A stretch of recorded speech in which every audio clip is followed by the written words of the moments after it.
मैं पूनम राय। इससे पहले के वीडियो में हम लोगों ने राहुल सांकृत्यायन द्वारा लिखित ल्हासा की ओर जो उनकी यात्रा का वर्णन है, इसके कुछ भाग को पढ़ा, उसका आशय समझा और मुख्य बिंदुओं को समझा था।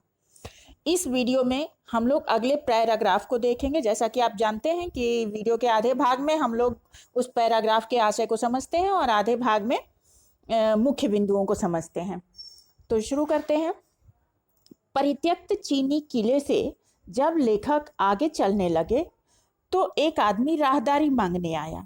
राहदारी का अर्थ होता है जो वो रास्ते में कर लगता है, टैक्स। लेखक ने दोनों चीटें उसे दे दी। शायद उसी दिन थोंगला के पहले के आखिरी गांव में पहुंच गए।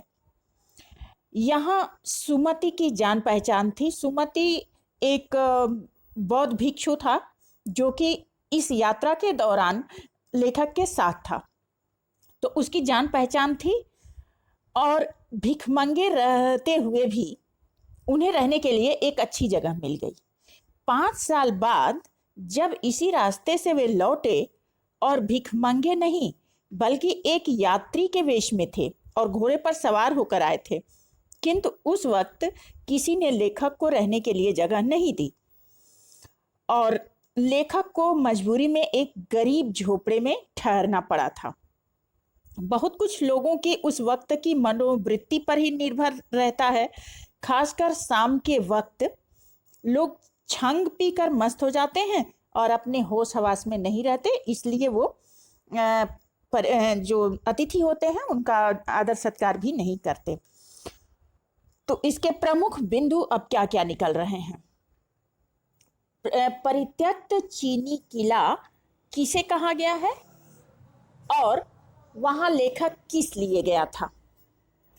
जैसा कि इसके पहले वाले वीडियो में भी हमने थोड़ा सा बताया था, परित्यक्त चीनी किला नेपाल और तिब्बत मार्ग पर बने उस किले को कहा गया है जिसमें पहले चीनी सैनिक रहा करते थे। लेखक वहां ठहरने के लिए गया था क्योंकि काफी दूर लोग चल चुके थे और उन लोगों के लिए रहने के लिए एक जगह चाहिए थी। राहदारी का क्या आशय है।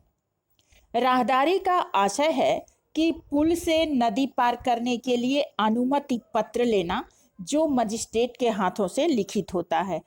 तो जैसा कि एक तरह से टैक्स रास्ते का हो सकता है। लेखक इस समय किस वेश में था। लेखक इस समय एक भद्र वेश में था। भद्र मतलब एक सज्जन नागरिक के वेश में था और घोड़े पर सवार था। बहुत ढूंढने पर भी जब उसे रहने के लिए कोई जगह नहीं मिली तो मजबूरी में उसे एक गरीब झोपड़े में ठहरना पड़ा।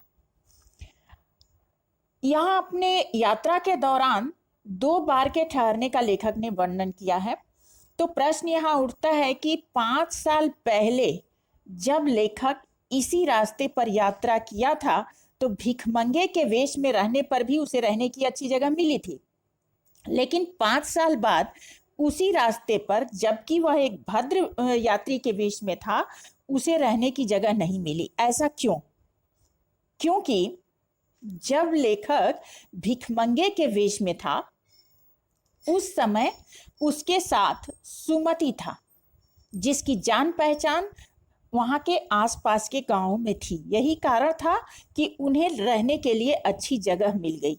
जबकि 5 साल के बाद जब इसी रास्ते से वे लौटे तो सज्जन यात्री के वेश में थे, घोड़े पर सवार थे, किंतु अपरिचित थे और शाम के वक्त पहुंचे थे और यही कारण था कि उन लोगों को रहने की जगह नहीं मिली। क्योंकि 5 वर्ष पूर्व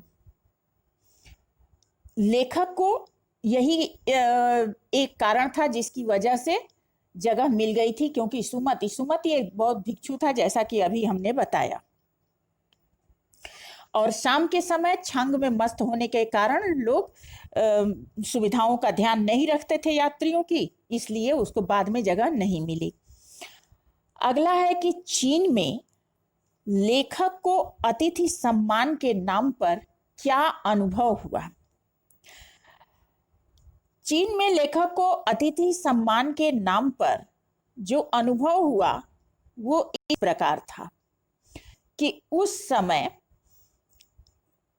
सामान्य तौर पर जगह मिलना लोगों के मूड के ऊपर निर्भर करता था। जैसी उनकी मनोवृत्ति होती थी तो वो किसी को रख लेते थे, अन्यथा नहीं रखते थे। और दूसरा कारण था कि शाम के समय लेखक पहुंचा था और वे छंग पी के मस्त थे, ऐसे में वे किसी की नहीं सुनते थे। यही कारण था कि लेखक को रहने के लिए जगह नहीं मिली। तो आज के लिए इतना ही काफी। नेक्स्ट वीडियो में अगले पैराग्राफ के साथ मिलते हैं। तब तक के लिए धन्यवाद।